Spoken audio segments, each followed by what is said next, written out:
Hi everybody, it's Dylan Seeley from Independence Village, and I'm here with my partner Dawn Medici with Oxford Township Parks and Recreation. We just wanted to touch on senior breaks. I know we talked about it last time, and it's been a busy summer, a lot of things going on, various programming that not only Senior Center, but we've been putting on as well, and we just kind of want to refresh and look forward to what's coming on. So, Dawn, what have you guys been up to? Well, we just completed our grandparent and grandchildren parking lot bingo. Yes. That we co-sponsored, and we had an successful event. We had several vehicles that came out and several bingo winners, and they enjoyed it and had a great time, and they're looking forward to more. Yeah, so. Actually I remember I drove by that day and the parking lot was packed. There was a big turnout, and from what you've told me, that it's been a huge success for everyone, and they're looking forward to it more often. So yes, so we are looking to do more parking lot bingos in the next couple of months, as long as weather is permitting. So please check with Parks and Recreation to find out the days and the times. Yeah. I do have to give you guys a lot of credit. You've been able to improvise and kind of overcome this whole COVID nightmare, and you guys have done a really good job of being able to make sure that everybody in the community can still do the programs that they've been looking forward to. So. Yes, and that they've come to love. And we have several going on out in our Seymour Lake Township Park. We have line dancing going on twice a week on Mondays and Wednesdays from 10 to 11:30 out at the Laidler Pavilion. So if you're interested in participating in line dancing or want to learn more about line dancing, please stop in. It is drop-in. We also have Tai Chi going on out in the park. I just passed that this morning, actually. It was really cool. Yes, the group is out there this morning, and they are doing their Tai Chi program on Tuesdays and Thursdays as well. So yeah, they seem to be enjoying it. They love being out in the Laidler Pavilion, and looking forward to seeing what fall and winter is going to bring for us as far as programming. Hopefully we'll be able to get back indoors. I'm hoping so. What are some other things that you guys have coming up? I know you and I spoke back and forth about what you guys have been able to do with your pavilions and things like that. What are some other things going on? We have Silver Sneakers out at our Brad Pavilion out at Stony Lake Township Park, right next to the Waterstone community. Yep. So if you have any seniors in your facility that would like to come out, there's also a drop-in. If they're not a Silver Sneakers member, they can drop in for I believe they're doing chair yoga and some gentle exercises, and that's on Monday, Wednesdays, and Fridays at 10:30. Quite busy, and I know we got quite a few residents in our community that are looking forward to do some things with you guys out in the park especially, so we're excited to partner with you not only in that, but to make sure our residents can still have that experience. So I think that's great. So what do you have going on at Independence right now? Oh geez, a lot of the stuff going on right now. We did actually partner with Miracle Quilts and Carole with a virtual quilting guild event so that they can show off those quilts, which they actually donate to. I forgot the hospital off the top of my head, but every year they donate those quilts to the hospital, and it's been a running tradition that's been huge in Oxford. So yes, and I think they've made over hundreds and hundreds of quilts that they've been able to donate to the VA, I believe, the VA hospital. Yeah, the VA hospital as well. And I think they're also now looking to donate those Miracle Quilts to children. Yes. Of veterans' families. Yep, and I talked to Carole last week, and she just kept raving about all the things that they've been able to do and the impact and the participation that they've had. So yeah, it's been a blessing. And I think, if I recall, you and Carole both told me that you guys have a quilt kit pickup coming up here in September. Is that correct? Yes. So on September the 12th, out at the Powell Lake Township Pavilion, which is adjacent to the Oxford Public Library, the Miracle Quilt Group will be out at the pavilion. They'll have quilting kits that the community members that enjoy quilting can come and pick up and make their quilt to be donated back to the Miracle Quilt group. I don't know if and then those will get distributed to veterans within the community and outside of our community. Great. And again, it's kind of really speaks sounds to how we're improvising and overcoming so that we can still do things that are impactful for those around us in our community. So yes, it's great to see. Some other things that we talked about beforehand was the garden club here in Oxford. They definitely do a great job, and I know we do have a special guest coming up. Yes, we do. We have Judy Maybee with us and Carole Doemer from the Garden Club, and they'll be joining us here shortly. Great. With that being said, we'll be right back, and I look forward to talking to them.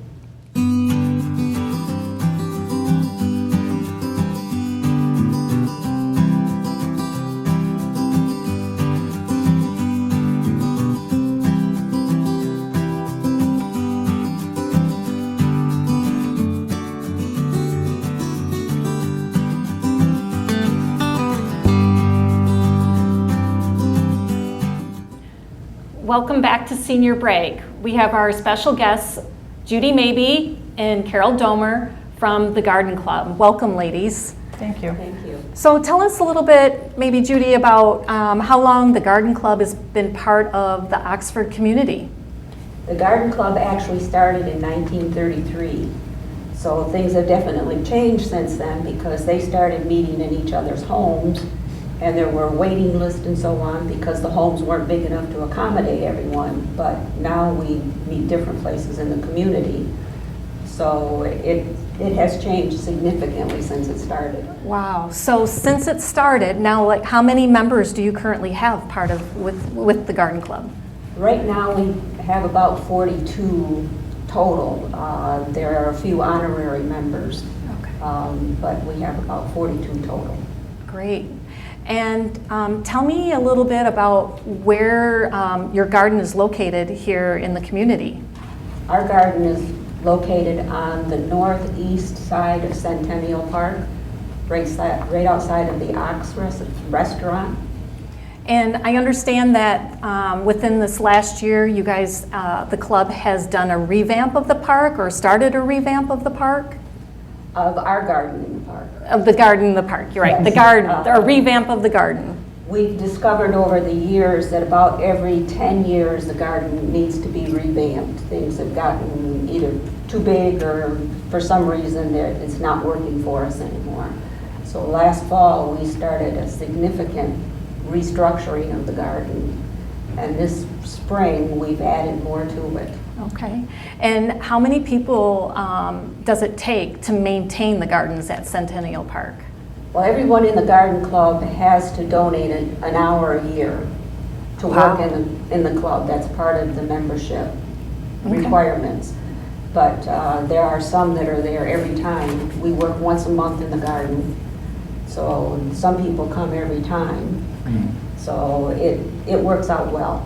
And do you have a day every month? Like, is it the second Tuesday of every month, or is it just whenever everybody can get together, you get together? So if there was anybody in the community that wanted to come out just to help in the gardens, do you have a set day in the month, or? We usually work the third Monday in the garden. If it's raining on Monday, we switch to Wednesday. Okay, well, great. And would you welcome anybody to come out to assist? Oh, sure. We're always glad to have more hands working in the garden. Yeah, well, great. Do you mind if I ask, ladies, what does a membership entail for those who don't know? I know I don't. Well, we have officers in the club. The membership is $20 a year, which is a not very nominal fee, but we just started recently meeting year-round, or we're trying to meet year-round, and usually we have 3 speakers a year, we have 3 field trips a year, we have 3 potlucks a year. That includes our Christmas party. And during the winter months, we have our January planning meeting, and then February and March, in the past we didn't meet, but this is a new thing for us. We're trying to meet in February and March, and we're trying to do a craft one of the months, and the other month, if we can find a speaker that we want to have, or if we just want to have a get-together and gab-fest about what the future what we want to do in our own gardens, and not necessarily a planning type of thing, but just a get-together. So we're trying to do that, and that's worked out well. Our members, even during COVID, have wanted to meet and do things and get together. So That's great. So it's a year-round event, not just a fair weather. We're trying to do it, yes, yes. And where do you typically meet in those winter months?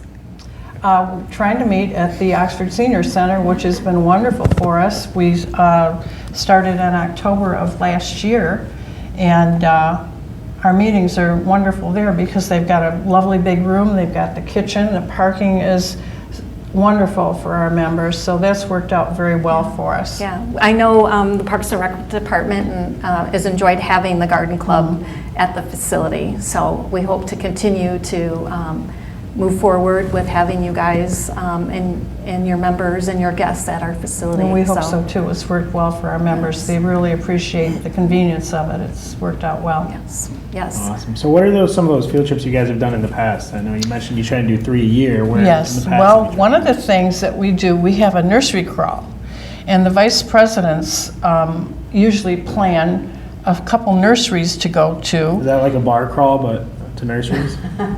Well, there could be alcohol involved. Because we have lunch, Okay. But we try and pick 2 nurseries that are fairly close together, and then a lunch place either in between or after. And that's been very popular. We've been doing that for 4 or 5 years, something like that. And the members really like that, although this past year we had to cancel. But we hope to do that again. So that's the nursery crawl. And the other field trips are usually a garden somewhere. We've been to Lansing, we've been to Ann Arbor. The local gardens, sometimes, like for example, Clarkston might have a garden crawl, and there might be one member that a member of their garden club that knows a member of our garden club, and she will host a garden tour for us. Where else have we We've gone to gone? Applewood. Applewood is in Flint. We've gone to the Proven Winners Garden in Carleton. Carleton, they're test gardens, proven winter test gardens in Wow. Clarkston, or Carleton, which is beautiful. Where else have we gone? Dow Gardens, up in the Up by Midland? yeah. Midland, Up in yes. Midland. Some trips are close, some trips are far. Wow, You that's know, great. depends on how many members we get. We try and carpool. But our trips are fun. Well, They're fun to great. plan. And all the members at our January planning meeting, the members come and suggest things and places that they'd like to do, or speakers or whatever, and that's what we go by. The vice president's plan after that point, depending on what the membership suggests at our January planning meeting. That's great. So I really love that you guys come together collectively and share those ideas and listen to what everybody is asking and then try to implement. I think that's great. So now I understand a member applied for a grant. Was it through the 4 County Community Foundation, or was it? It was a grant for a butterfly garden. Okay. It was through the Southeast Michigan Butterfly Association. Okay, great. So we did receive the grant, although our garden is not specifically a butterfly garden. When we've been revamping, we've put an emphasis on butterfly plants. That's great. So every time we go, we're looking for the butterflies to see if they Sure. come. But we've installed a puddling station just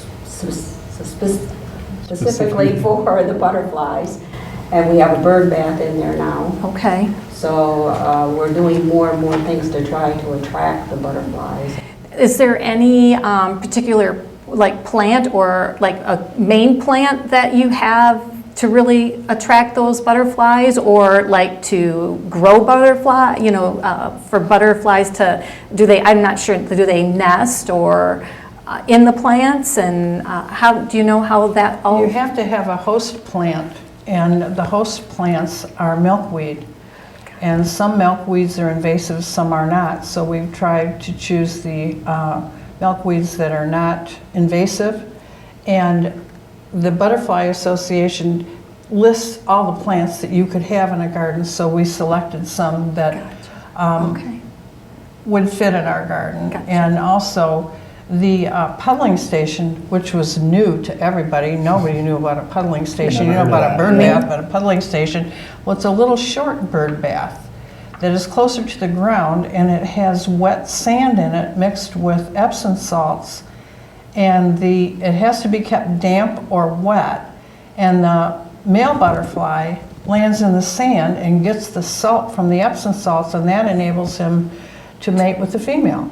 Oh, wow. Who knew? Yeah, right. But this Wow. little short puddling station is adorable. It's like a little short cement bird bath. So these are 2 beautiful additions to the garden, and they're very nice to see, so. All right. Well, We're now enjoying that sounds that. great. I can't wait to get up to Centennial Park to take a look at the beautiful gardens. So, well, what do you have coming up this fall?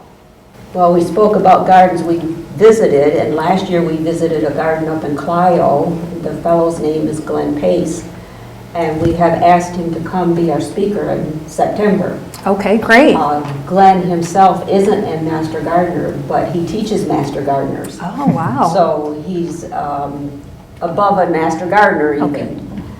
He has, I think, at least 6 different topics that he can speak on. We've chosen color and texture in the spring garden. Right. That he will be talking to us about. Okay. Carole knows a little more about it than I do, so I'll let her take over. Sure. Is that yeah. more, excuse me to interrupt, is that more to implement in the community's garden or your personal gardens? Or Personal just kind of garden, everywhere? personal Okay. garden, yes. The meeting, the presentation that he's going to do is Monday, September 14th in the silo at the Oxford Park, the Seymour Lake Township Park, in the silo at 10:30. And he will have a projector and a screen and slides. And we will be socially distant there. Anybody that would like to come, there will be picnic tables around the back of the silo, but you're encouraged to bring your own chair so you can socially distance and so you don't have to sanitize everything. If you bring your own, you're Right. fine. And he will be far enough away where the presentation, he will not put anyone in danger. In fact, his job, he's a nurse, an ER nurse. Okay. So he's very aware Sure, of, that's great. of being careful. So, and he is president of the Eastern Michigan Hospice Society, so he's very knowledgeable. And we enjoyed touring his garden. I went once and Judy's been twice, and he's just amazing. He's a wonderful speaker, so this should be really enjoyable. And our members voted on us having this as opposed to canceling it this year. Great. So we're having it in the silo so we can be safe, but everybody was just so happy with his garden and him speaking to us when he didn't even have to speak to us when we were touring his garden, but he did, so we're very happy to have him as a speaker. So if there's non-members that would be interested in joining you this September for this presentation, is there a fee? Who should they contact? They can contact the Seymour Lake Township Park, Parks and Rec, and then Dawn will further the information. Our fee for guests is $5. You do not have to join the garden club to come and hear the speaker. In fact, any speaker that we have, you could listen to it for $5. Great. You don't have to be a member of the garden club to do that. So, and this one is a very special speaker for us. Yes, it sounds like it. It sounds like he'll bring a great deal of knowledge and expertise Yes. to share with everybody. So that's great. So You can also contact us at Oxford Garden MI Club@gmail.com. great. So Okay. All right. All right. Well, on that note, we'll be right back.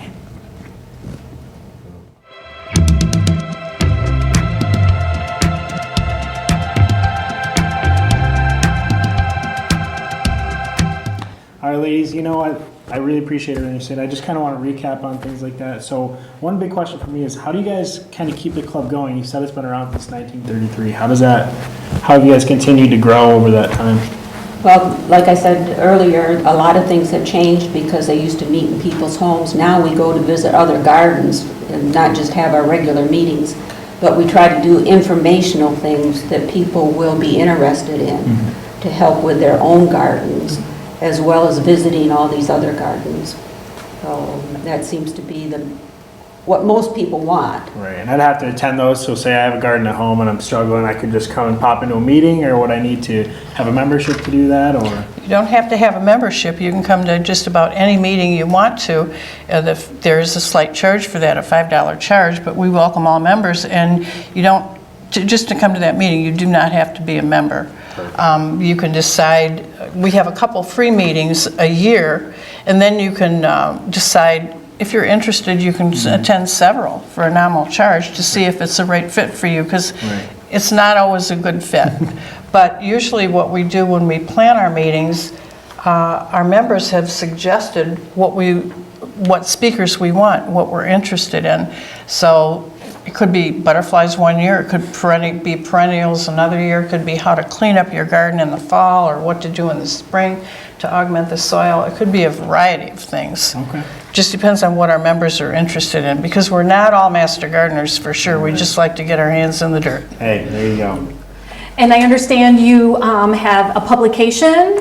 We do. We have a really beautiful directory that we print every year with our calendar of events and all our member information, phone numbers, email addresses, and everything. And our bylaws are in here also, so everybody knows what our rules are in the club, what is expected of each officer and the members. And the community service that we do is to work in our Centennial Park Garden 1 hour a year, which is nominal, but many members come almost every time because they enjoy working in that garden, working in the garden. Fellowship. So now I know, Judy, you mentioned earlier you can contact the garden club via email. Does the garden club also have a Facebook page or a website that people can? You're getting a little bit beyond us with Okay. Facebook pages. Okay, or like a website that they No. could go to get some information? No, Okay. we don't. All right. A good resource is always Oxford Parks and Rec Dawn. Yes, yes. She will refer. Yes, so you're always welcome to contact the Parks and Recreation at 248-628-1720, and we will provide you with whatever information you need, and if we're not able to assist you, then we will refer you to the garden club. So, well, thank you, ladies, thank you so much. For joining us. It was some great information, and I encourage everybody to get out and take a look at the Oxford Garden Club's garden out in Centennial Park.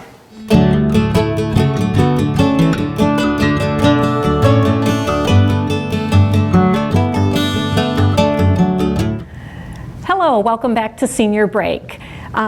Oxford Township Parks and Recreation travel program this spring and summer's kind of been put on hold because of all of COVID, but we are planning for the 2021 season. So a couple of things that we have up and coming that anyone is welcome to participate in is we're going to try a virtual travel show. That's unique. Yes, so, and it's going to be done on Zoom. So the first virtual travel show will be on September the 8th, starting at 9 a.m., 10 a.m. or 11 a.m. And our host for that Zoom travel show will be Ed McKenna from Colette Travel. And the first tour that he's going to be speaking on at 9 o'clock is Spotlight on Santa Fe. This tour is going to encompass several visits to places like a Santa Fe Plaza, a tram tour, a cooking school, a little bit of everything. A little bit of everything. And you also get an opportunity to select a couple additional options. But what's unique about Colette Travel is if you book before their travel deadlines, you can save additional money on your tours. That's huge. So that Santa Spotlight on Santa Fe will be at 9 a.m. And the next topic or tour that they'll be talking about is Pacific Northwest and California. This tour, again, Ed will speak on. He'll tell you about all the places that you'll stop on the trip, what the extra scenic opportunities you have. And again, if you book before their deadline date, you can save additional funds on the tour. The third tour that he'll be talking about is Treasures of Europe. And this one is an international flight. And again, if you're interested in wanting to learn more about that, this presentation will be at 11 a.m. And again, if you book before the registration deadline, you'll be able to save some additional funds. That's huge. Have you ever been to Europe? I have not. I have not either. I might have to pop in on that. So, yeah, please join us for that 11 a.m. segment. If you're interested in participating in those Zoom presentations, please contact the Parks and Recreation office to get registered, and we will provide you with those Zoom links for you to log on at home. If you're unable to do that, you're welcome to come in to the Parks and Recreation, and we can set something out outdoors and use a laptop outdoors if you choose to be able to participate in that Zoom travel show. Awesome. Yeah, so. Seems like you have your hands in a few different pots here, Dawn, and it's great to see that you're still trying to, again, continue those things for the community so they can not miss an opportunity amidst all this craziness. Yes, we are. And we are, like I said, planning for 2021. We have several other tours that we're taking interest lists for. Right. You can contact the Parks and Recreation Department and let us know if you're interested in a particular tour. We'll put you on an interest list. And if we're going to move forward with that tour because we're not in COVID, then we would contact you for payment and provide you with the details for those tours. Thank you, Dawn. Thanks for all that. I know we're kind of finishing up here. If you guys have any questions regarding anything with the Parks and Rec Department or anything that Independence Village is doing, please don't hesitate to reach out. You can reach us on independencevillages.com, or even Dawn has her information again. Yep. Dawn has all the information you ever need on it. I'll be honest here. So. And oxparkrec.org for Parks and Recreation senior and travel information. Awesome. So we're going to finish up here. Tune in next time. We might have a special guest coming in. I'm not going to tell you who, but it's pretty invigorating. So tune in. Take care. Thank you.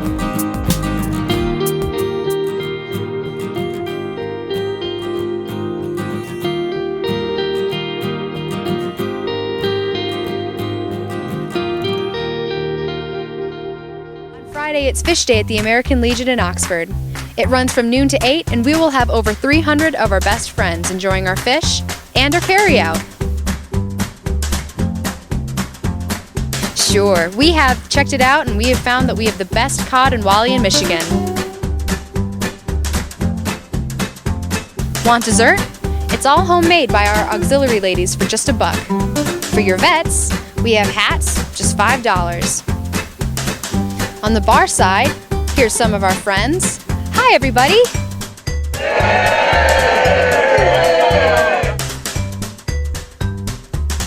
On the museum side, some more friends. Hi again!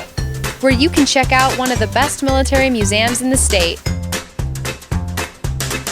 All Friday at the American Legion from noon to 8 at 130 East Drainer Road in Oxford.